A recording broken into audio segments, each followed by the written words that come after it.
أعوذ بالله من الشيطان الرجيم. بسم الله الرحمن الرحيم. الحمد لله رب العالمين، والصلاة والسلام على أشرف الأنبياء والمرسلين وعلى آله وصحبه أجمعين. سبحانك لا علم لنا إلا ما علمتنا إنك أنت العليم الحكيم. ولا حول ولا قوة إلا بالله العلي العظيم. اللهم لا سهل إلا ما جعلته سهلا وأنت تجعل الحزن والصعب إذا شئت سهلا. رب اشرح لي صدري ويسر لي أمري واحلل عقدة من لساني يفقه قولي. حسبنا الله ونعم الوكيل، حسبنا الله ونعم الوكيل، حسبنا الله ونعم الوكيل. ولا حول ولا قوة إلا بالله العلي العظيم. Assalamualaikum warahmatullahi ta'ala wabarakatuh. Alhamdulillah, thumma alhamdulillah. Yang saya hormati pengerusi masjid, tuan-tuan imam, tuan-tuan bilal, para alim ulama, ahli jawatan kuasa masjid, para pemimpin masyarakat, ibu-ibu, ayah-ayah, abang-abang, kakak-kakak, adik-adik, anak-anak, muslimin, muslimat yang dirahmati Allah Subhanahu wa taala sekalian. Alhamdulillah, pada malam ni marilah sama-sama kita rafakkan dan ucapkan lafaz alhamdulillah. Syukur pada Allah Subhanahu wa taala banyak-banyak kerana pada malam ni yang pertamanya Allah masih lagi menghidupkan kita. Kita tak mati lagi malam ni, alhamdulillah. Panjang lagi umur kita, alhamdulillah. Allah masih lagi sihatkan kita, diberi kekuatan, kesempatan, ruang dan peluang untuk kita hadir ke rumah Allah Subhanahu wa taala, dapat sama-sama i'tikaf, duduk dalam majlis ilmu, salat jamaah, baca Quran, salat sunat, rapat hubungan silaturrahim, zikir. Subhanallah. Kalau kita hitung peluang yang Allah bagi kita pada malam ini pun tak terkira banyaknya. Mudah-mudahan Allah jaga keikhlasan kita dan Allah jadikan kita lebih dekat dengan Allah Subhanahu wa taala, insya-Allah. Alhamdulillah tuan-tuan, malam ni pun saya berkesempatan bersama dengan tuan-tuan. Lama dah Abang Anwar kontak saya. Banyak kali dah kontak, hari ni saya berpeluang sampai, alhamdulillah. Itu pun tadi kecut perut juga. Saya bertolak daripada Terengganu dalam pukul 1.30. Sampai sini ngam-ngam 10 minit sebelum maghrib. Tak sempat nak balik rumah, Shah Alam dulu, sampai sini dulu, alhamdulillah. Ala kulli hal, syukur pada Allah Subhanahu wa taala. Tuan-tuan sekalian, malam ni kita nak bincang-bincang, sembang-sembang tentang Al-Isra' wal Mi'raj. Hari ni baru 20 Rejab. Kalau tengok-tengok malam ni dah masuk malam 21 kan, esok 21 insya-Allah.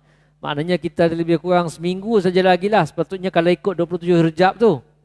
Tak apalah, tarikh tu tak ada masalah. Yang penting bagaimana kita nak menghayati satu peristiwa yang sangat agung, sangat hebat.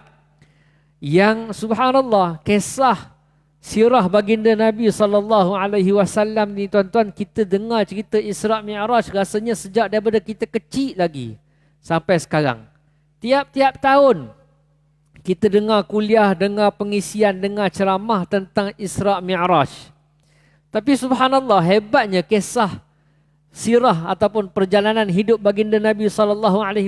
Walaupun kita tiap-tiap tahun dengar, saya pasti tuan-tuan pun rasa dan perasan benda yang sama. Tiap-tiap kali kita dengar, tiap-tiap kali itulah ada je ilmu baru, pengajaran baru yang kita dapat. Yang mungkin kita tak dengar sebelum ni, mungkin kita dah dengar, tapi tahun ni kita dengar lagi, kita dah faham. Dengar lagi tahun ni, menambahkan lagi kefahaman kita.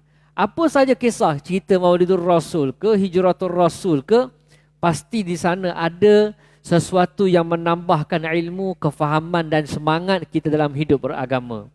Tuan-tuan, ibu-ibu, muslimin, muslimat yang dirahmati Allah Subhanahu wa taala sekalian, saya tengok tajuk baru ni, tajuk ini sebut Ibrah, Isra' dan juga Mi'raj. Besar tajuk tu. Ibrah ni pengajaran, sangat luas.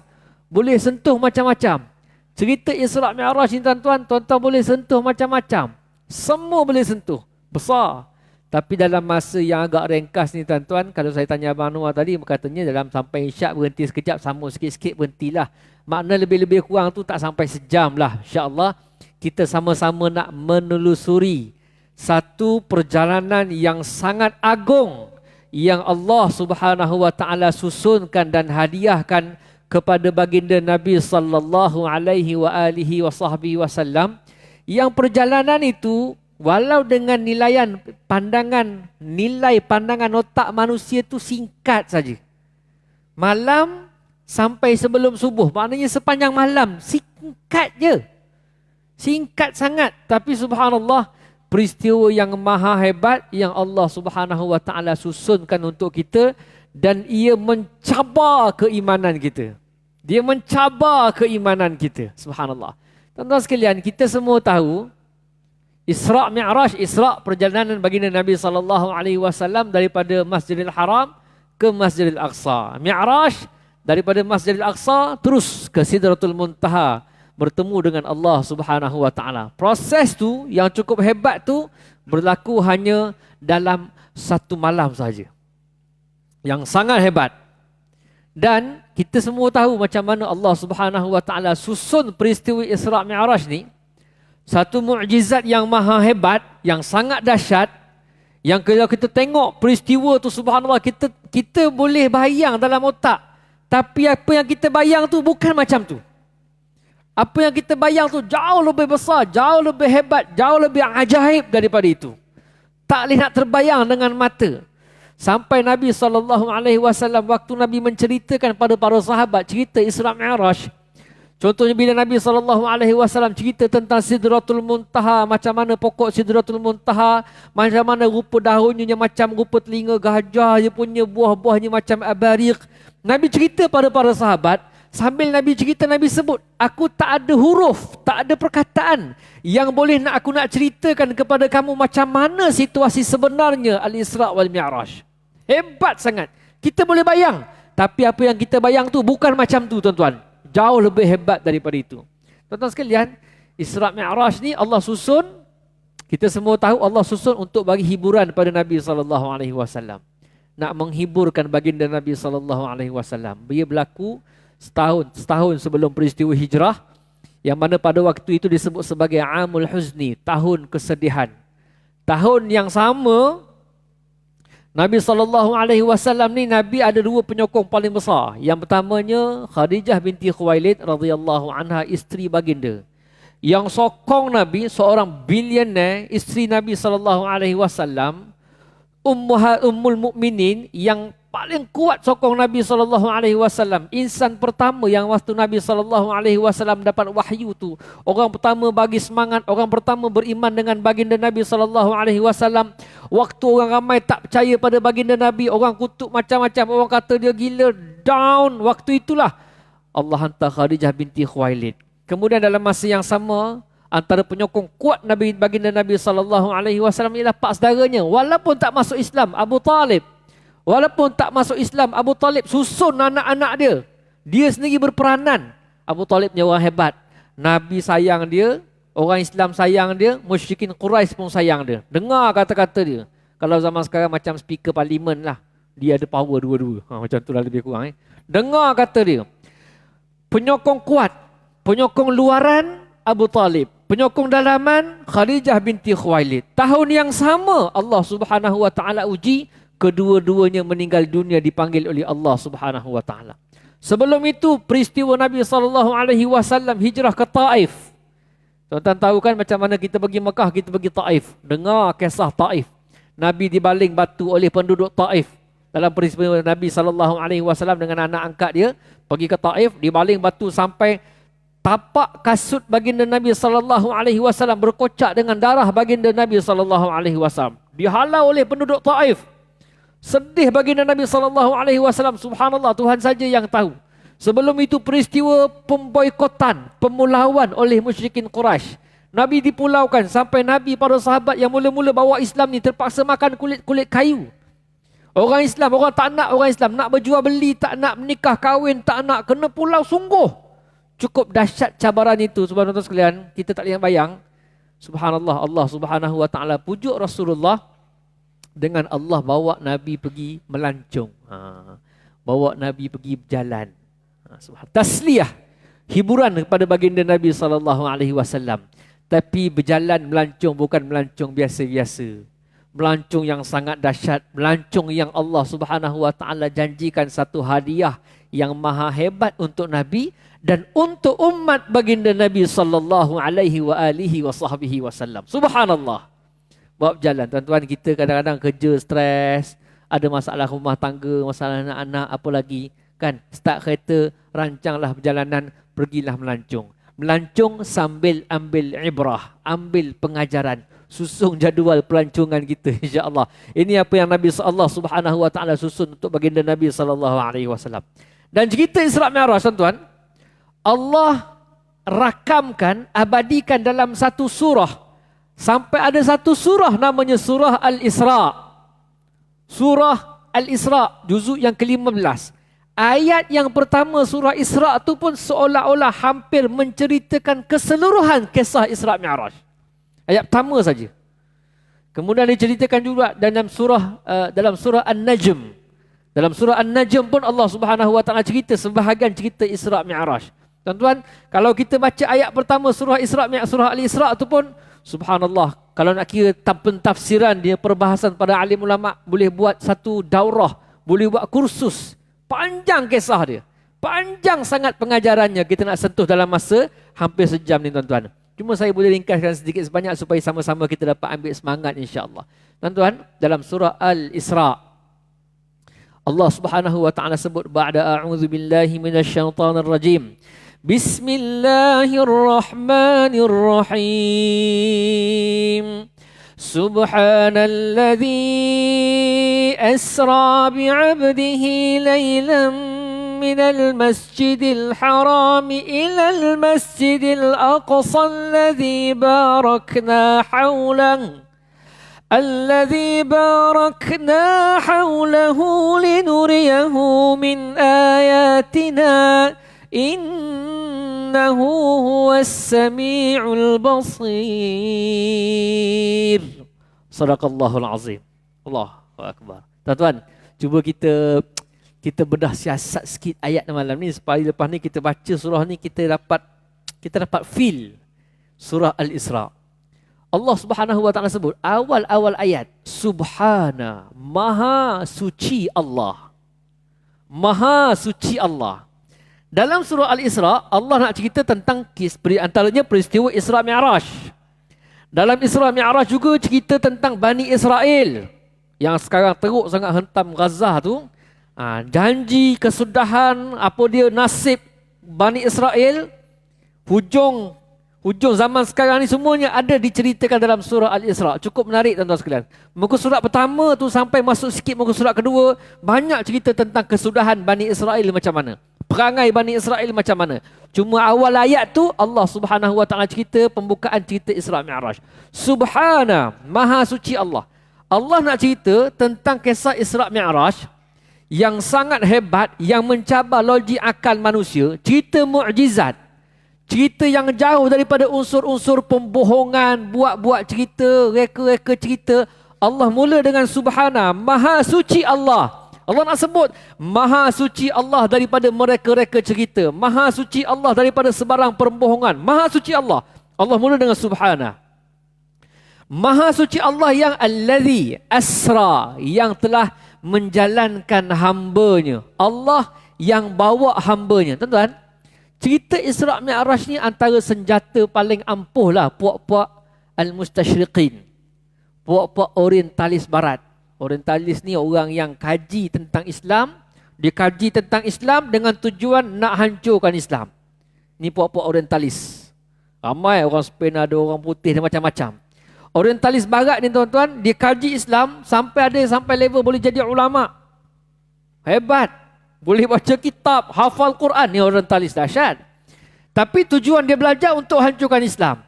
Antara cara untuk dia nak lemahkan Islam, nak menjatuhkan imej dan martabat Islam, antaranya dengan kisah Isra Mi'raj.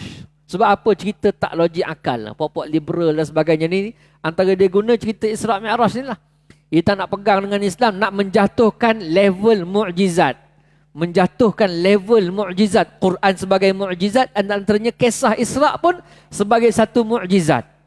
So antara benda yang dia sebut, dia kata tak logik, mana mungkin, macam mana boleh berlaku peristiwa macam tu. Sebab itulah kalau logik pun berlaku dengan cara Nabi Isra ataupun Mi'raj dengan roh sahaja tanpa jasad. Roh saja. Macam kita mimpi lah. Cuma mimpi Nabi tu kan betul. Jadi Nabi pergi dengan roh saja.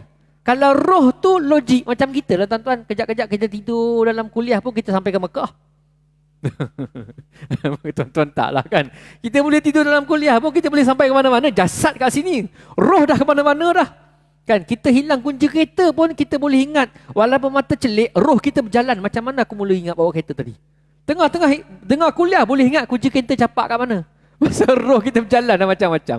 So seolah-olah tu benda tu biasa. Bila benda mukjizat masuk akal, dia merendahkan level mukjizat. Sebab mukjizat ini adalah amrun khariqun lil adah. Mukjizat adalah perkara yang mencari adat. Mencari adat. Dia tak kena dengan adat. Adat manusia kata benda ni, adat kata kalau kita ni jatuh kita masuk dalam air ataupun pergi atas laut, sungai, kita tenggelam. Itu adat kata macam tu. Tapi kalau kita tiba-tiba kita berjalan atas air boleh timbul, dalam air pula dalam, itu mencari adat. Kalau berlaku pada orang biasa macam kita ni, kita panggil ma'unah. Kalau wali-wali Allah, kita panggil karamah. Kalau berlaku sebelum perutusan Nabi, kita panggil irhas. Kalau berlaku kepada para Nabi SAW, kita panggil mu'jizat. Kalau berlaku pada kaki maksiat, kita panggil istidraj. Ini kita mengajar dalam ilmu tauhid. Kita mengaji. So, bila benda yang khariqul lil adah, dikira masuk logik, dia merendahkan level mu'jizat. Dah tak jadi mu'jizat lah. Sebab apa? Dah logik dah. Ada orang buat kajian, dia kata burak. Burak tu laju, barqun, kilat. Dia pun buatlah kiraan-kiraan. Kalau kilat ni macam ni pergerakan, sampai ke sana. Logik lah. Bila dia main guna logik, kita pun kadang-kadang dengar macam, logik. Logik lah. Kita pun, iya juga kan? Logik lah, masuk akal. Benda mukjizat, kalau masuk akal, dia merendahkan level mukjizat. Sebab mukjizat, dia tak benda yang tak masuk akal. Tapi kita beriman dengan benda yang tak masuk akal kerana kita yakin itu kuasa Allah Subhanahu wa ta'ala. Nanti kadang-kadang kita kena hati-hati juga. Kadang-kadang orang dia main, tak apalah, betul lah, logik lah. Tapi bila kita dengar logik tu, dia merendahkan level mukjizat, tuan-tuan sekalian. So balik pada cerita tadi, setengah golongan musyrikin dia kata, logik lah Nabi pergi ke Mekah, Nabi pergi ke Isra' Mi'raj ni sebab apa? Pergi dengan roh saja, pergi bukan dengan jasad. Orang pun percaya juga. Kadang-kadang dia fikir-fikir, betul lah dengan roh, sebab apa? Tak logik dan sebagainya. Sedangkan Nabi SAW pergi tu bukan Nabi pergi sendiri. Kalau kita tengok cerita Isra' Mi'raj pun, Nabi pun tak tahu malam tu dia akan Isra' Mi'raj. Tak ada sampai pun WhatsApp kat Nabi, standby ya malam ni kita Isra'. Tak tahu, dia tidur malam tu. Kan dia tidur malam tu, saya sebut WhatsApp tu, orang jangan kata, Ustaz kata Nabi ada WhatsApp. Tak, itu saya gurau je kan. Nabi tidur malam tu, dalam riwayat ada sebut Nabi tidur di rumah Ummu Hani, ada riwayat sebut Nabi tidur dekat Hijr Ismail di tepi Kaabah, itu paling sahih. Ada kata Nabi SAW tidur di rumah dia. Tapi nak sebut Nabi tidur malam itulah Nabi SAW didatangi oleh Jibril alaihissalam. Nabi Jibril datang bawa burak siap-siap dah. Bawa, subhanallah. Siapa yang bawa Nabi SAW? Allah yang bawa Nabi. So kalau Allah yang bawa Nabi di luar logik akal kita. Macam mana Allah nak bawa? Allah boleh bawa dengan kuasa dia. Laju mana, macam mana caranya? Dengan kuasa Allah. Kan? Kalau dengan kuasa Allah, tak ada masalah lah. Kita boleh terima. Kalau Nabi pergi sendiri, tu yang letih. Kalau Nabi pergi sendiri, nak kena cari kuda sendiri ke unta sendiri, memanglah letih. Tapi kalau Allah yang bawa, sebab Allah sebut asra, allazi asra, yang menjalankan hambanya, yang bawa hambanya, dia yang bawa. Selalu orang buat perumpamaan macam tu lah kan tuan-tuan. Saya tadi, contoh saya daripada Terengganu ni, saya datang tadi pun ingat plan nak balik rumah dulu kat Shah Alam, tukar-tukar baju, baru datang sini. Tapi dah pumpam-pumpam macam-macam urusan. Lepas zuhur baru boleh bertolak. Makan-makan tengah hari. Mak kata jangan pergi selagi tak makan tengah hari. Alah sudah. Makan tengah hari dulu.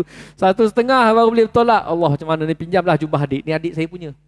Kan, pinjam jubah adik. Pasal tak sempat nak bawa jubah ni. Kan, pakai ada baju biasa je. Akhirnya pinjam jubah adik. Kalau tuan-tuan, adik saya sangkut kat almari dia. Dalam almari dia ni ada lipas, ada semut. Ada semut dalam poket. Contoh, ada semut dalam poket ni.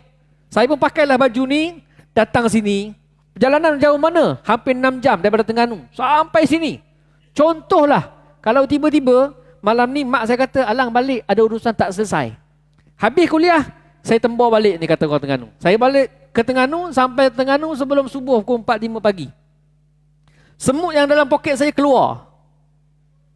Keluar daripada poket saya, dia pun cerita kat kawan-kawan kat sarang dia. Malam tadi aku pergi Selangor. Kan, semut dia keluar kan. Dia cerita, malam tadi aku pergi mana? Kau betul kau semut? Aku pergi Selangor malam tadi. Aku pergi Masjid At-Taqwa Bukit Kapar. Jumpa dengan pakcik-pakcik ni, pergi sana tengok macam mana rupanya masjid, rupa macam tu, macam ni rupanya perjalanan macam tu. Semut-semut lain dengar macam mana? Kau gila ke apa? Kau semut, kaki kau panjang mana? Kau terbang pun tak boleh. Tapi semut kata apa? Alah, aku naik abang pada Ustaz Daniel, dia bagi pinjam jubah ni, aku naik kereta dengan dia lah. Oh, naik kereta dengan dia, kau tak cakap awal. Dia bukan pergi sendiri, yang bawa siapa? Manusia yang bawa. Manusia pula bawa kereta. Oh, okey. Kalau kau sendiri pergi sendiri memanglah tak kena, tapi bila pergi dengan manusia yang bawa kereta balik lepas subuh tu, okey lah tu, betul lah tu. Boleh diterima lah. Kan? Boleh diterima. Jadi tuan-tuan sekalian, yang bawa Nabi SAW adalah Allah. Adalah Allah. Bukan Nabi SAW pergi sendiri. Perjalanannya, walaupun perjalanan tu tak masuk akal. Kalau orang tak beriman dengan Allah lagi, tak boleh terima lagi. Tapi oleh kerana kita beriman dengan Allah, perkara ghaib, perkara khariqul lil adah, kita boleh percaya sebab apa? Yang bawa tu Allah. Jadi tak ada masalah lah. Kan? Nak pergi sedetik, sekelip mata pun tak ada masalah. Sebab itu kuasa Allah. Macam cerita Nabi Sulaiman AS kan, bawa singgah sana Balqis. Seorang wali Allah bawa singgah sana Balqis. Ana atika bihi qabla an yartadda ilaika tarfuk. Aku boleh mendatangkan singgah sana Balqis sebelum sempat kelopak mata kamu tertutup, wahai Nabi Sulaiman. Bukan sekelip mata, setengah kelip mata. Allah bagi kuasa Allah tu kepada hamba Allah ni, manusia ni boleh buat sebab apa? Kuasa Allah, bukan kuasa dia, kuasa Allah. Sebab tu Allah sebut asra bi abdi, dia yang menjalankan hambanya. Baik tuan-tuan, itu asra. Abdihi, hambanya, hamba Allah. Mengapa dalam ayat ni Allah tak kata subhanallazi asra bi rasulihi, subhanallazi asra bi nabiyhi? Contoh, maha suci Allah yang telah menjalankan nabinya, maha suci Allah yang telah menjalankan rasulnya. Tapi Allah sebut maha suci Allah yang telah menjalankan hambanya. Allah guna perkataan hamba. Hamba siapa? Hamba He itu siapa? Allah. Hamba Allah. Satu tuan-tuan, level hamba ni bukan level biasa-biasa. Kalau diidhafahkan, disandarkan kepada Allah, dia luar biasa. Dalam surah Al-Furqan, Allah Subhanahu wa taala sebut tentang ibadur rahman, hamba-hamba kepada Ar-Rahman. Ada 12 sifat ibadur rahman yang cukup hebat. Allah mengaku dan Allah isytihar, dia gazetkan dalam Quran tu, hambanya, hamba Allah, hamba aku. Adakah orang lain bukan hamba Allah? Orang lain pun hamba Allah juga. Semua hamba Allah. Makhluk Allah semua hamba Allah. Tapi Allah isytiharkan, i'tiraf, mengaku dia ni hamba Allah. Tuan-tuan, kalau tiba-tibalah malam ni datang Sultan Selangor. Sultan Selangor datang sini kan, datang masuk masjid, terkejut tuan-tuan. Kan, ni rakyat dia semua ni, orang Selangor ni. Dia pun pergilah dekat Pak Imam, dia tengok imam, inilah rakyat better. Oh kan, dia sebut kan, inilah rakyat better, ni rakyat better. Orang lain rakyat dia tak? Orang lain rakyat dia juga. Tapi bila dia sebut ni rakyat better, dia tunjuk seorang. Nak sebut apa? Rapatnya hubungan, hebatnya dia, mulianya dia. Kita kadang-kadang taklah dekat-dekat sangat, baru bacang pun kita dah rasa seronok dah. Dia balik cerita, kau tahu tak, pagi tadi kau tengok TV tak pagi tadi? Ya, pelantikan agung baru tu Sultan Johor. Ui, kau tengok tak bodyguard yang depan dia tu? Bodyguard yang depan dia ada 1, 2, 2 iring, 1, 2. Dia susun tu depan, belakang. Jalan macam tu ha. Raja Agung kat sini, depan. Kau terkenal tak yang depan tu siapa? Yang depan tu jiran adik aku tahu. Kita dah seronok cerita tu. Padahal bukan jiran kita, bukan adik-adik kita, jiran adik kita. Adik kita mana? Duduk kat Johor. Bukan kat rumah kita kat Selangor ni. Oi, seronok. Dia tu jiran adik aku tahu, dekat. Kita rasa macam kita dah kena mengena dah dengan Sultan. Padahal jauh benar. Pasal apa? Jiran adik aku tu bodyguard Sultan. Bukan bodyguard biasa-biasa. Bodyguard Sultan. Sebab apa? Bukan bodyguard lain. Ini hamba. Hamba siapa? Hamba Allah.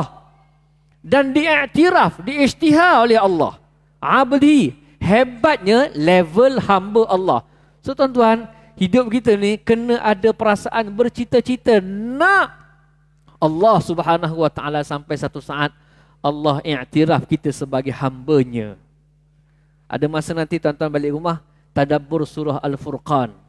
Ujung surah Al-Furqan tu ada Allah Subhanahu Wa Taala cerita tentang ibadur Rahman, hamba-hamba kepada Ar-Rahman.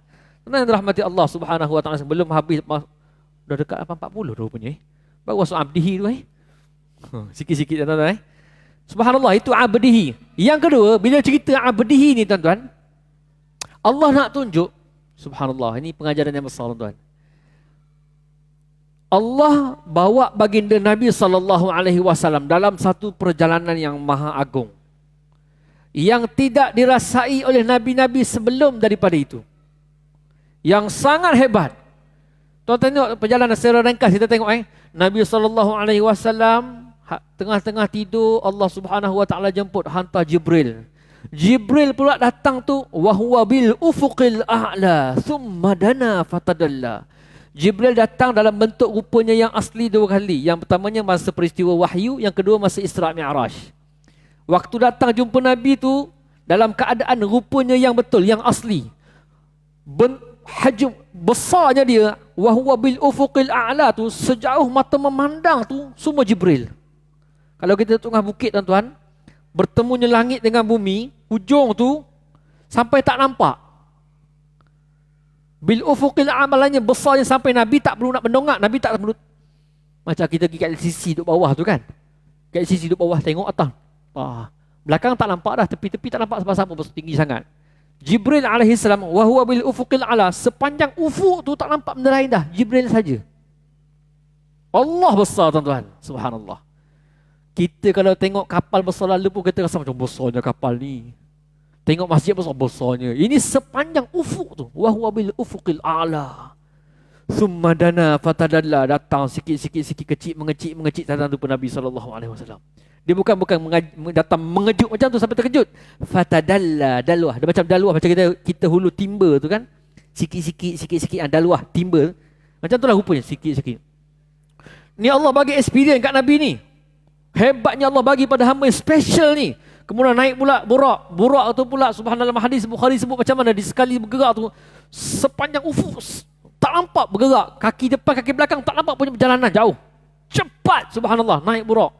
Pergi ke Masjid Al-Aqsa. Sampai di Masjid Al-Aqsa, cerita Masjid Al-Aqsa banyak tuan-tuan Dia tambat dekat Haitul Burak, tambat dekat dinding Burak. Nabi mengimamkan kepada sekalian para nabi-nabi alaihi wassalatu wassalam, seolah-olah semua nabi berkumpul membawa risalah perjuangan Islam sejak zaman Nabi Adam alaihi salam sampailah Nabi Isa alaihi salam, berkumpul menjadi makmum pada baginda Nabi sallallahu alaihi wasallam, letak Nabi sebagai pemimpin. Besar peristiwa itu tuan-tuan. Kemudian Mi'raj ke langit. Langit pertama jumpa Nabi Adam, langit kedua jumpa Nabi Yahya dengan Nabi Isa, naik ketiga jumpa Nabi Yusuf alaihi salam, naik keempat jumpa Nabi Idris alaihi salam, yang kelima jumpa Nabi Harun alaihi salam, naik yang keenam jumpa Nabi Musa alaihi salam, yang ketujuh jumpa Nabi Ibrahim alaihi salam. Peristiwa ni panjang perbahasannya. Seronok tuan-tuan kalau baca. Habis jumpa Nabi Ibrahim alaihi salam sampai langit ketujuh, kemudian naik ke atas lagi, bahar. Laut yang jaraknya, dalam hadis Ibn Abbas sebut apa? Jaraknya, kedalamannya daripada bawah sampai ke atas 500 tahun perjalanan. Setiap langit ke langit tu 500 tahun perjalanan. Subhanallah. Peristiwa yang kita fikir tak celuh otak fikir. Dahsyat. Lepas laut tu pula subhanallah ada Sidratul Muntaha, indaha Jannatul Ma'wa. Proses jumpa Allah sampai Jibril pun tak lepas dah nak jumpa Allah Subhanahu wa taala. Sampai ke atas bertemu dengan nurullah, cahaya Allah Subhanahu wa taala, dihadiahkan pula dengan ibadah salat. Peristiwa yang maha agung. Maha agung. Orang yang dapat kelebihan itu, Allah sebut apa? Abdi, hambanya. Di tuan-tuan, kita ni kalau dapat keistimewaan, tak payah kata kat akhirat, kat dunia. Dapat special macam-macam. Kalau sultan sayang kita, sultan bagi kelebihan kita, bagi tanah, bagi apa, dia tak bagi kita orang biasa-biasa dah. Paling-paling kurang dah lantik lah, Datuk Seri, Datuk. Bagi macam-macam lah. Gelaran kita bukan hamba dia dah. Bukan hamba better dah.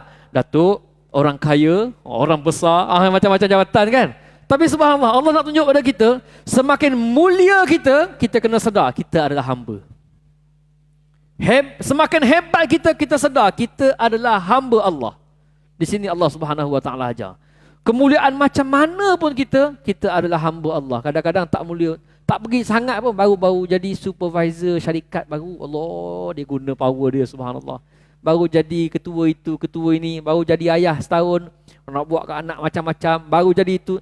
Baru ada sikit rasa kemuliaan, kita dah rasa macam orang kata lupa diri dah. Tapi kita kena ingat hadis Allah, ayat ni Allah Subhanahu Wa Taala sebut sehebat mana, hebat Allah bagi kat Nabi sallallahu alaihi wasallam. Allah ajar kita dengan kemuliaan, kita kena sedar abdihi, kita adalah hamba Allah Subhanahu Wa Taala. Subhanallah. Kalau tengok nabi-nabi alaihi wassalatu wassalam, Nabi Yusuf alaihi salam. Waktu Nabi Yusuf kan diuji cukup dahsyat.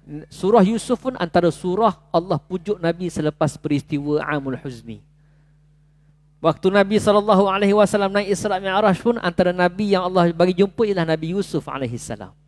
Nabi Yusuf AS, waktu dia diuji, tuan-tuan tahu kan kisah Nabi Yusuf? Masa kecil kena buang dengan adik-beradik, kena jual macam-macam ujian ni. Sampailah kalau tengok surah Yusuf, hujung-hujung cerita tu, macam mana Nabi Yusuf AS, dia dipertemukan kembali, jejak kasih, jumpa balik dengan ayah dia. Jumpa balik dengan ayah dia, adik-beradik dia pun bertaut kembali. Masa tu pula dia jadi menteri. Oh, hebat masa tu. Tengah-tengah dalam keadaan mulia, masa kecil kena uji macam-macam, dicampak, dibuang macam-macam. Sampai saat dia jadi menteri besar. Menteri yang besar lah masa tu. Dekat bumi Mesir. Apa kata Nabi Yusuf AS? Rabbi qad ataitani minal mulk. Ya Allah, sesungguhnya aku telah diberikan kuasa pemerintahan. Masa tu jadi somebody dah, bukan orang biasa-biasa dah. Rabbi qad ataitani minal mulk wa 'allamtani bi ta'wilil ahadits, dan aku telah diajarkan ilmu untuk mentakwilkan mimpi-mimpi.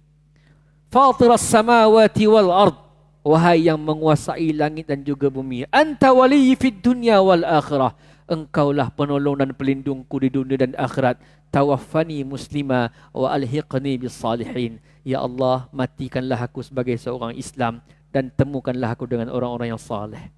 Time dia diberi kuasa tu ataitani mulka, apa yang disebut? Tawaffani muslima, aku nak mati sebagai orang muslim. Kan?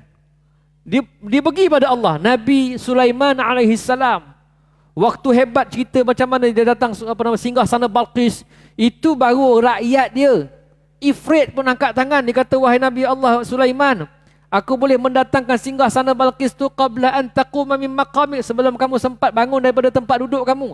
Belum sempat bangun, baru nak bangun, ting sampai dah.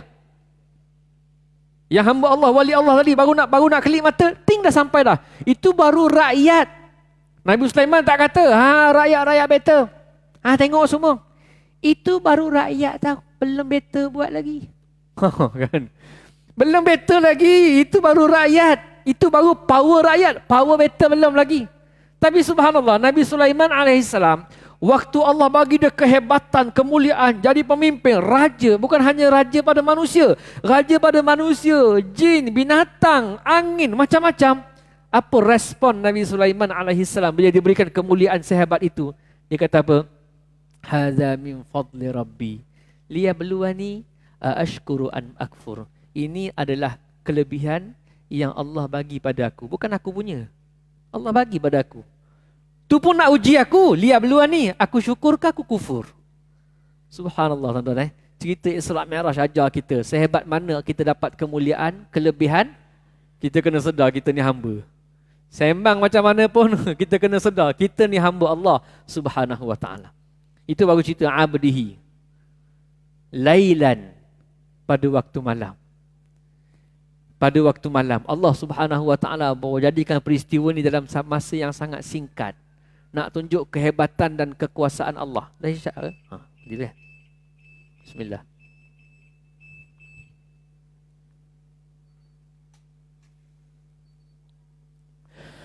Allahu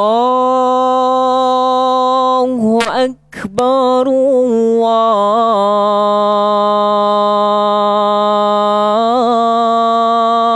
Allahu Akbar, Allahu Akbar,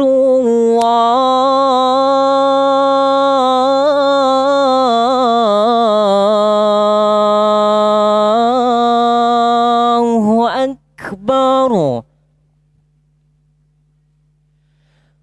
Asyhadu an la ilaha illallah.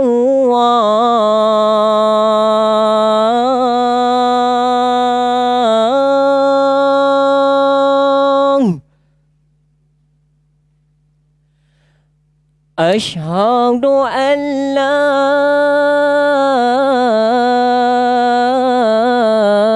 ilaha illallah.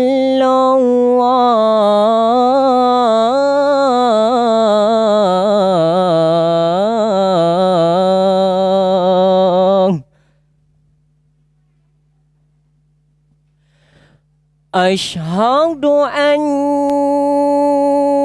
Muhammadar Rasulullah.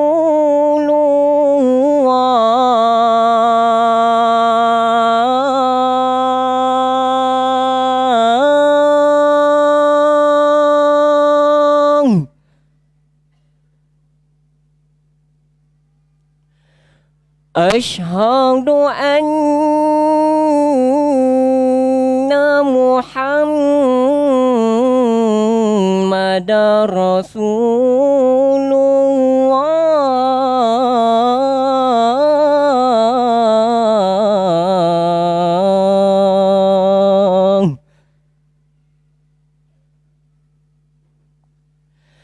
Hayya 'alas shalah.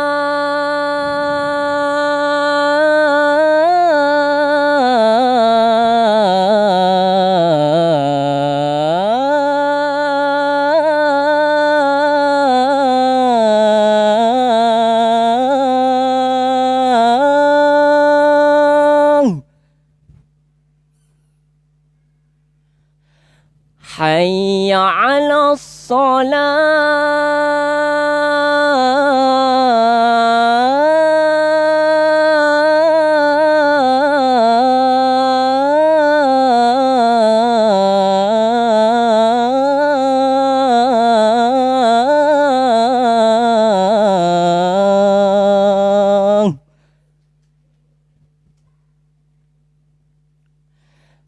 Hayya 'alal falah.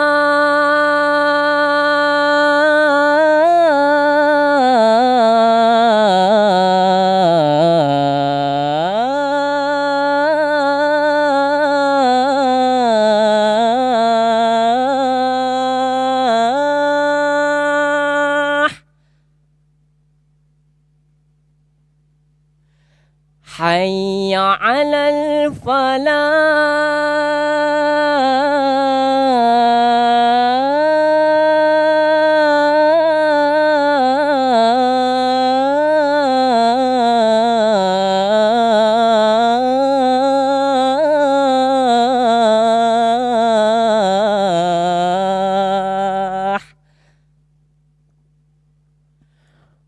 Allahu Akbar,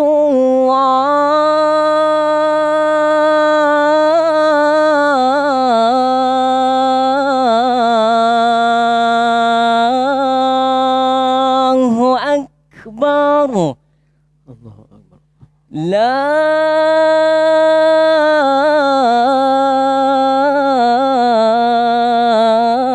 ilaha illallah.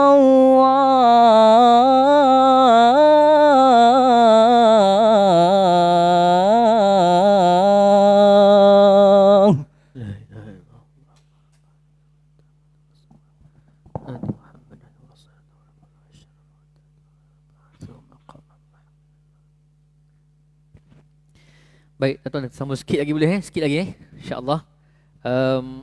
Ada beberapa poin besar yang sepatutnya saya nak sebut malam ni insya-Allah dalam kesempatan masa yang ada ni insya-Allah.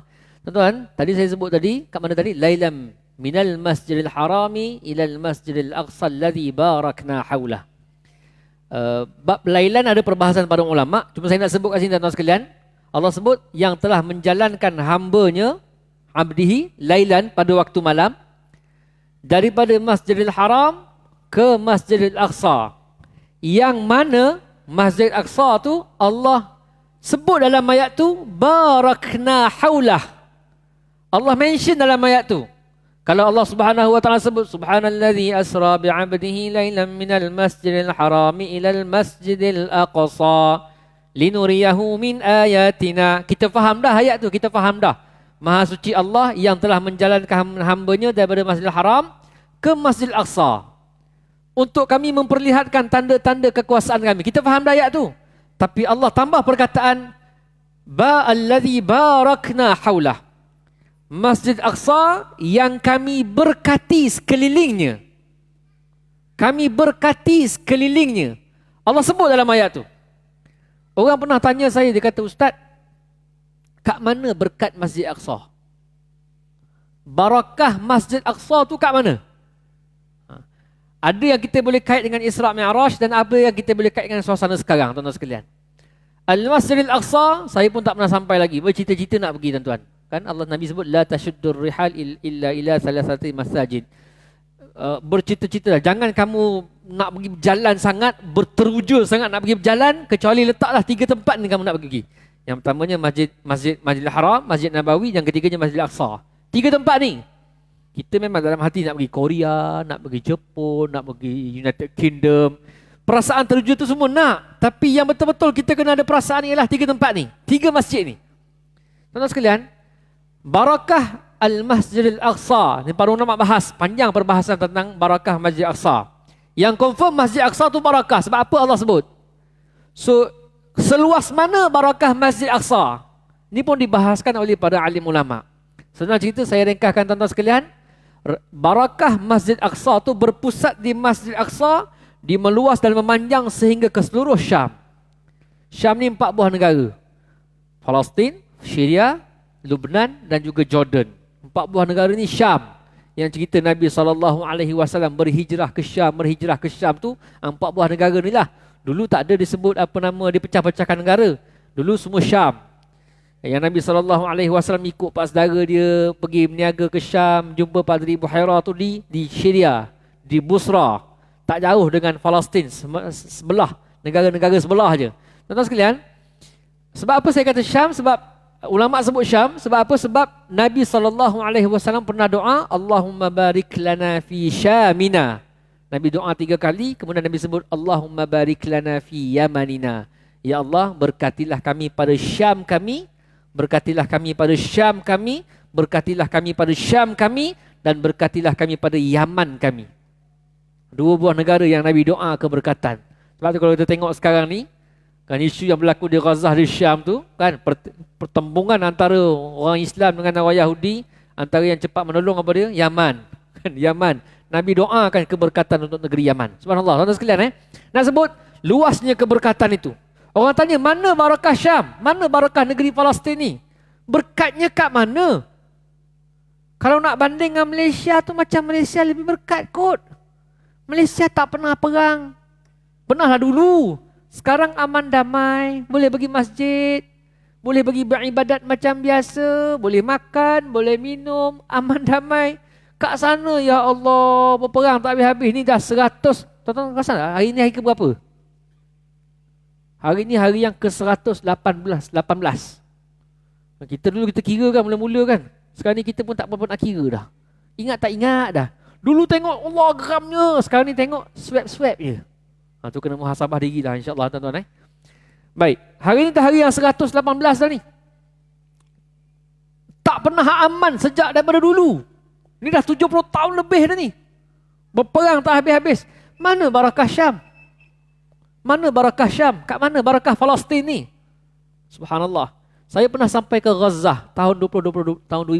Pernah sampai masa misi bantuan di Gaza dulu. Selepas perang Hijaratus Sijil. tahun 2012. Saya pergi ke Gaza, tengoklah situasi masa tu. Subhanallah tuan-tuan. Jalan tak macam jalan kita. Mana ada highway besar-besar. Bangunan ada lah, bangunan yang tinggi-tinggi tu ada lah. Tapi nak banding dengan KL, kalau banding benda tengok depan mata, berkat KL lagi, sudah. Kan? Sebab silapnya orang kita menilai keberkatan pada sudut material. Silap nilai berkat pada benda yang nampak, sedangkan berkat pada benda yang tak nampak. Duit kita berkat tak berkat, nak tahu berkat tak berkat sampai tak dalam tong tu. Kalau sampai tu maknanya berkat lah duit kita. Kalau duit kita ada tong bergerak dia kan. Kalau tak sampai dalam tong tu maknanya kena muhasabah, tentang tak berkat harta aku. Anak kita berkat tak berkat, tengok nilaian anak kita. Anak 10 berkatnya anak pakcik. Belum tentu. Entah yang pertama doktor sendiri, cocok-cocok sana, cocok sini kan. Entah yang kedua dok pegang anak dara orang, yang ketiga dok itu dah. Tak tahu. Berkat tak berkat, macam mana anak kita boleh menyumbang kepada agama. Anak kita ada portion dalam perkembangan agama Allah. Boleh buat baik, anak soleh baru berkat. Pakaian kita berkat tak berkat, tengok pakaian kita menyumbang tak pada agama, pada redha Allah Subhanahu wa taala. So subhanallah, bumi Palestin tuan-tuan, bumi yang menjadi ardhur ribat. Bumi perjuangan menentang musuh Islam. Orang Palestin berada di barisan hadapan perjuangan sejak daripada dulu lagi. Ini barakahnya subhanallah. Orang Palestin khususnya di Gaza sekarang ni berpeluang untuk syahid setiap saat. Kita nak dapat syahid ni boleh berangan sikit, boleh lah berangan nak dapat tu. Siapa tak nak, siapa tak nak. Tapi kalau ada peluang tu nak lah juga. Tapi nak dapat tu peluang tu jauh lah. Peluang tu boleh bertempur dengan musuh Islam depan-depan tu. Allahumma salli ala Muhammad kan. Adalah, mudah-mudahan ada peluang insya-Allah. Tapi nak sebut orang Palestin barakahnya subhanallah. Orang Palestin subuh. Tuan-tuan baca tak baru ni 2-3. Dalam tempoh waktu sejak perang sampai saat ini 20,000 orang lahir di Gaza. 20,000 orang bayi baru lahir di Gaza, yang mati ramai, yang baru lahir. Yang meninggal hari ini saya baca tadi 28,000 lebih yang meninggal. Yang mati syahid di Gaza, 65,000 lebih cedera, 20,000 lahir. Ya salam. Barakah tuan-tuan. Subhanallah. Jiwa dia. Saya pergi ke Gaza itu hari, masa tahun 2012 lah, perang juga. Kita menyantuni kanak-kanak, bagi gula-gula. Budak-budak duk berebut ni. Saya duk bagi gula-gula tu, saya tanyalah, korang tak takut ke ni? Tempat ni Yahudi dah aim. Sebab Yahudi memang ada bom, 1 tan bom tu, satu bangunan hancur semua. Dia punya kawah lekuk, kawah tu, kalau kita turun ke bawah, nak naik tu kena mendaki, punya dalam. Tanya anak-anak, adik-adik yang tengah berebut gula-gula tu. Korang tak nak lari ke? Ini tempat ni Yahudi dah aim. Bila-bila masa boleh kena bom lagi. Dia kata, ya am, pakcik. Dia kata, pakcik dia panggil saya. Tak apalah tua. Dia pakcik. Dia kata, kalau kami lari, Mas Tashnan, kami tak boleh syahid. Kalau kami lari, kami tak boleh syahid. Jawapan siapa? Budak kecil. Ya salam. Jiwanya subhanallah. Saya dengar baru ni ceramah Ustaz Amin, Ustaz Muhammad Amin. Dia biasa bawa orang pergi Masjid Aqsa. Dia kata apa? Makcik-makcik dia bawa pergi travel. Dia kata makcik-makcik sebelum pergi Masjid Aqsa duk mengadu. Cancel lah Ustaz pergi ke Masjid Aqsa. Takutlah tempat orang Yahudi ramai. Kok nanti kami kena apa-apa. Ustaz Amir kata mari pergi dulu. Siapa nak pergi, pergi. Tak nak pergi, tak apa. Akhirnya fikir-fikir pergi juga.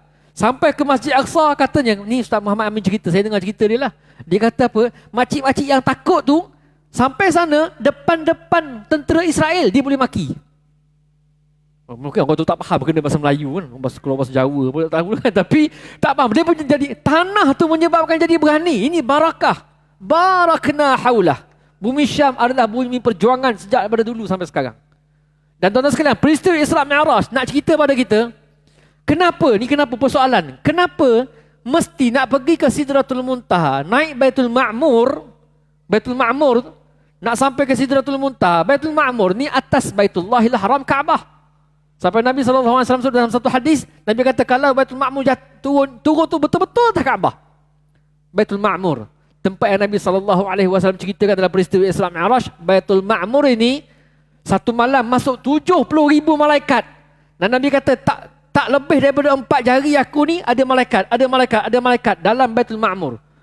Sujud, rokok, masuk 70,000, esok keluar tak masuk-masuk dah, masuk 7,000 lain pula. Punya besar, Allahu Akbar. Subhanallah. Baitul Ma'mur tuan-tuan, atas Kaabah. Patut-patut kalau kita fikir otak kita, patut-patutnya kalau Isra Mi'raj Nabi nak jumpa Allah, naik direct lah. Isra', tak payah Isra' dah, Mi'raj terus. Sampai buruk kat situ, terus jumpa Allah. Kan senang. Mengapa Masjid Al-Aqsa dulu? Mengapa Masjid Al-Aqsa dulu? Satu, sebagai pembuktian bila balik nanti. Kan bila balik nanti, Nabi akan cerita. Nabi cerita pada orang ramai, malam tadi pergi Masjid Al-Aqsa. Kemudian tuan-tuan tahu cerita ni kan, cerita Masjid Al-Aqsa kan. Kemudian bila musyrikin Quraisy mempertikaikan, Nabi boleh ceritakan satu persatu, nak gambarkan betul. Sebab apa? Sebab ada orang Quraisy pernah sampai Masjid Al-Aqsa. So bila Nabi cerita tu betul, maknanya betul Nabi pergi. Sebab orang tahu Rasulullah tak pernah pergi Masjid Al-Aqsa. Tak, maaf tuan-tuan, saya di ujung-ujung ni saya laju sikit. Boleh kot? Sebab nak kerja masa ni. Tuan-tuan dah nguruk kaki, dah nguruk peha, saya faham dah tu. Kan? Saya laju sikit ni. Satu, nak membuktikan kebenaran peristiwa Isra'. Sebab tu Masjid Al-Aqsa tu. Yang kedua, tuan-tuan sekalian, Allah nak tunjuk pada kita isyarah daripada peristiwa ini. Nak menuju Allah, mesti melalui Masjid Al-Aqsa. Tuan-tuan, kita nak dapat redha Allah, mesti ada sumbangan kita untuk Palestin, untuk Masjid Al-Aqsa, untuk membebaskan Al-Aqsa. Nak benar keimanan kita pada Allah Subhanahu wa taala, tuan-tuan sekalian, apa sumbangan kita untuk membebaskan Masjid Al-Aqsa walau sekecil perkara. Tadi kita doa, insya-Allah, alhamdulillah, tiap-tiap kali solat kita doa. Kan, doa untuk pembebasan Masjid Al-Aqsa. Masjid Al-Aqsa adalah tanah tu tanah wakaf, milik umat Islam, milik kita semua. Selagi mana masih dikuasai, selagi itulah menjadi kewajipan kita untuk membebaskan Masjid Al-Aqsa. Nak sampai pada Allah, dia tak boleh direct juga. Mesti ada sumbangan kita untuk Palestin, untuk Masjid Al-Aqsa.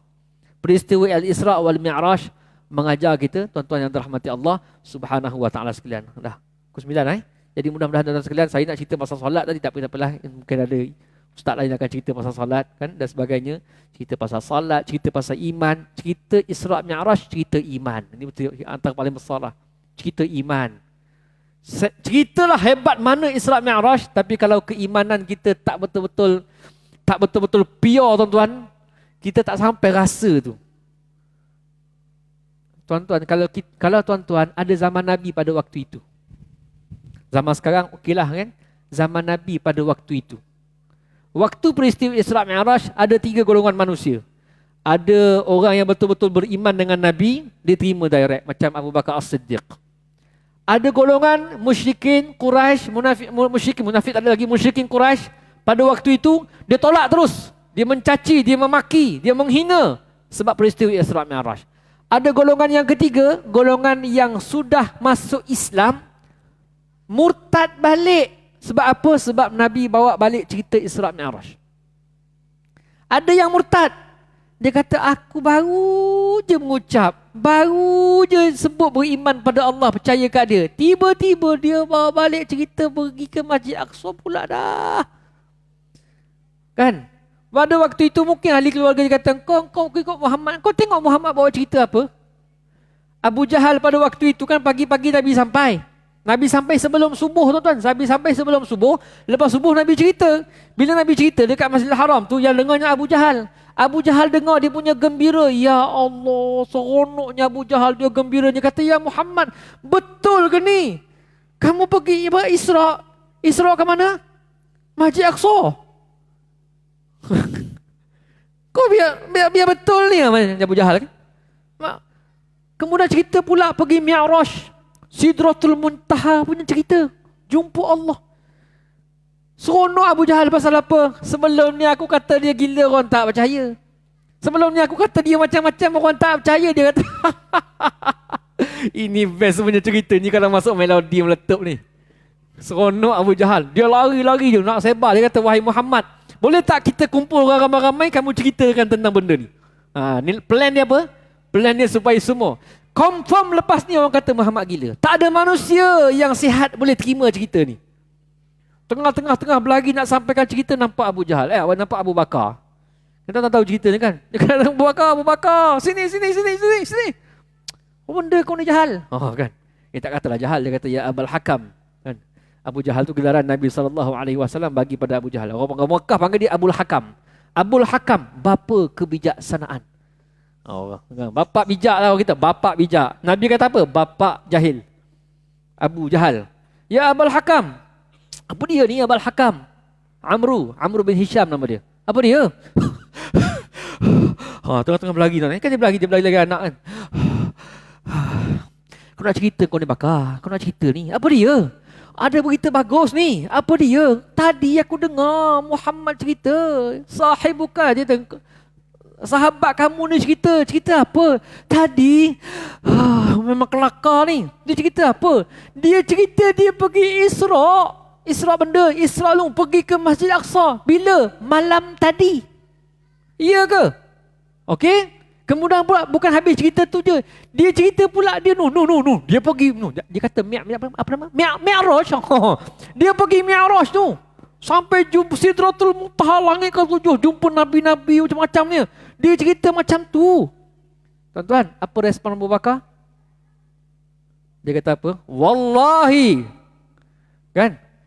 Kalau sekiranya Nabi Muhammad sebut dia pergi a'jabu min hadza atau a'zamu min hadza, dia pergi jauh daripada itu pun la usaddiquhu fima a'jamu min zalik, aku akan membenarkan dia walaupun dia kata lebih hebat daripada itu lagi. Kalau Nabi kata aku pergi 1 detik, aku percaya. Kalau kata tak semalam, 1 detik pun aku percaya. Tuan-tuan, apa perasaan Abu Jahal masa tu? Tengah-tengah happy ni. Krik. Kan? Subhanallah. Hebatnya Abu Bakar. Tuan-tuan, kalau kita, saya yang bercakap, tuan-tuan yang mendengar, dengan iman kita yang sekarang, agak-agak kalau kita ada pada waktu itu, kita di pihak yang mana dalam 3 pihak tu? Itu masing-masing tepuk dada tanya iman lah. Tepuk dada tanya iman. Subhanallah. Jadi mudah-mudahan insya-Allah Allah Subhanahu wa taala terima iman kita. Allah Subhanahu wa taala terima keyakinan kita insya-Allah, dan mudah-mudahan Al-Isra wal Mi'raj boleh mengajar kita untuk sama-sama jadi insan yang lebih benar imannya pada Allah Subhanahu wa taala. Banyak tuan-tuan sekalian, kalau kita nak cerita tentang Isra Mi'raj sangat-sangat banyak. Mudah-mudahan dalam masa semangat Isra Mi'raj yang ada ni, balik nanti kita boleh tadabbur banyak lagi kisah peristiwa Isra Mi'raj. Dan yang terakhir tuan-tuan sekalian, saya minta izin Abang Noah tadi, hari ni kita dah 20 Rejab. Berbaki lagi 5 bulan sebelum kita masuk Zulhijjah. Lagi 40 hari kita nak masuk Ramadan. Kan? Kemudiannya habis Ramadan kita raya. Lagi 5 bulan lagi kita nak masuk Zulhijjah. Apa plan tuan-tuan untuk korban nanti? Kan? Apa plan tuan-tuan? Masjid ni pasti akan buat korban. Tuan-tuan, plan tak untuk kita join korban kat masjid ni? Plan sekarang lah. Dah 5 bulan daripada sekarang. Plan. Kalau kita tak plan, takut-takut masa Zulhijjah tu, masa tu lah nak buat kenduri, masa tu lah nak buat itu, nak buat ini. Duit kita tak apalah, kita buat tahun depan lah. Entah tahun depan kita pun dah tak ada dah. Sunnah Nabi SAW yang Nabi SAW tak pernah tinggalkan. Jadi tuan-tuan, saya tiap-tiap tahun saya pergi ke Afrika. Buat program korban di Afrika. Saya nak ringkaskan je. Tiap-tiap tahun. Sudah 6 tahun saya pergi ke Afrika. Tiap-tiap tahun saya tak raya ke sini, sembelih kat sana. Dan sebab Afrika ni pelarian yang sangat melarat yang dunia tak tahu. Di Palestin orang tahu, Syria orang tahu, tapi Afrika ni orang tak tahu. Jadi kita pergi sana menyantuni di sana sebab gerakan Kristianisasi cukup kuat di Afrika. Dan dia orang masuk dengan 3 benda. Kebajikan, ubat-ubatan, pendidikan, bekalan air bersih. So alhamdulillah kita buat program korban dekat Afrika. Korban jadi kunci nak masuk ke tempat-tempat konflik tu. Sebab nak masuk saja-saja susah. Kita masuk tempat konflik, peperangan, perang saudara, tempat konflik etnik, pembersihan etnik Central Afrika. Kita boleh masuk, kita pergi ke Chad. Dan bila kita buat korban, kita boleh masuk. Dan hasil daripada program korban, kita boleh buat program susulan, bekalan air bersih, perubatan, program dakwah dan sebagainya. Alhamdulillah. Jadi tuan-tuan, saya masuk tiap-tiap tahun. Jadi saya nak ajaklah tuan-tuan, kalau tuan-tuan berminat selain daripada masjid ni, nak join korban dengan saya buat program ansuran, bayaran ansuran. Kalau start bulan ni RM76 sebulan, RM76 bulan ni, RM76 bulan depan. InsyaAllah nak sampai kalau lembu tu RM380 je sebahagian. InsyaAllah sebelum sampai Zulhijjah, kita dah ada cukup dalam tabungan kita untuk buat korban. Dan kalau kita meninggal dunia sebelum sempat pada waktu itu, waris kita boleh sambung sebab kita dah ada niat dah untuk buat korban. Dah keluar daripada khilaf masalah orang yang meninggal dunia boleh buat korban ataupun tak, insya-Allah. Jadi wallahu alam, kalau tuan-tuan berminat lah, saya nak bagi tahu nombor telefon saya lah. 019 3958 358. 0193958 0193958 boleh hubungi saya bila-bila masa, insya-Allah. Kita plan lah untuk program ansuran tu, insya-Allah. Sekali lagi 0193958 nanti saya berikan poster nanti kalau waktu tuan-tuan, kalau WhatsApp saya lah, insya-Allah. Wallahu a'lam. Terima kasih banyak-banyak. Masa tuan-tuan panjang malam ni, insya-Allah. Mudah-mudahan Allah Subhanahu wa taala berkati kita semua, insya-Allah. Wallahu a'lam. Assalamualaikum warahmatullahi taala wabarakatuh.